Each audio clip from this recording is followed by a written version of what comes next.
ரதி, புதுச்சேரியில் எஸ்ஐஆர் என்று அழைக்கப்படும் சிறப்பு தீவிர திருத்தத்திற்கு பிறகு இறுதி வாக்காளர் பட்டியல் இன்று வெளியிடப்பட்டிருக்கிறது. ஆட்சியர் குலோத்துங்கன் இறுதி வாக்காளர் பட்டியலை வெளியிட்டிருக்கிறார். இறுதி வாக்காளர் பட்டியலின்படி காரைக்கால் தவிர்த்து புதுச்சேரியில் 7,88,696 வாக்காளர்கள் இருக்கிறார்கள்.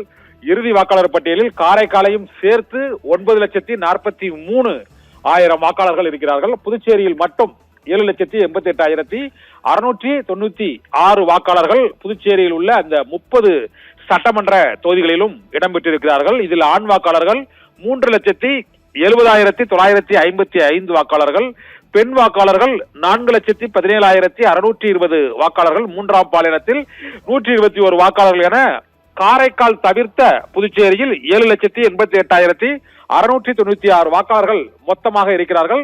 காரைக்காலையும் சேர்த்து 9,43,000 வாக்காளர்கள் புதுச்சேரி மாநிலத்தில் இருக்கிறார்கள், புதுச்சேரி யூனியன் பிரதேசத்தில் இருக்கிறார்கள். இந்த வாக்காளர் பட்டியலின் மாவட்ட ஆட்சியர் குலோத்துங்கன் இன்று வெளியிட்டிருக்கிறார்.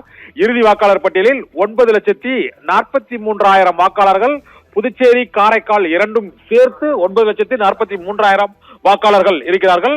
இதே போல புதுச்சேரியில் மட்டும் 7,88,696 வாக்காளர்கள் புதுச்சேரியில் உள்ள 30 சட்டமன்ற தொகுதிகளான மண்ணடிப்பேட்டை மற்றும் உசுடு, மங்கலம், வில்லியனூர், ஒசுகரை உள்ளிட்ட பகுதிகளில் அந்த வாக்காளர்கள் எவ்வளவு பேர் விடுபட்டிருக்கிறார்கள், எவ்வளவு பேர் சேர்க்கப்பட்டிருக்கிறார்கள் என்ற விவரம் அறிவிக்கப்பட்டிருக்கிறது. ஆண் வாக்காளர்களை விட பெண் வாக்காளர்கள் புதுச்சேரியில் அதிகமாக இருக்கிறார்கள். இதில் அதிக வாக்காளர் உள்ள தொகுதி வில்லியனூர் என்றும், குறைவான வாக்காளர் உள்ள தொகுதி ராஜ்பவன் தொகுதி என்றும் இன்று புதுச்சேரி இறுதி வாக்காளர் பட்டியலில் உள்ள வாக்காளர்களின் எண்ணிக்கையின் அடிப்படையில் அறிவிக்கப்பட்டிருக்கிறது.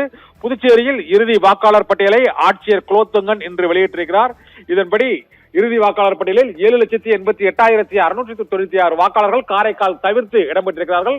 காரைக்காலையும் சேர்த்தால் 9,43,000 வாக்காளர்கள் இடம்பெற்றிருப்பதாக அறிவிக்கப்பட்டிருக்கிறது.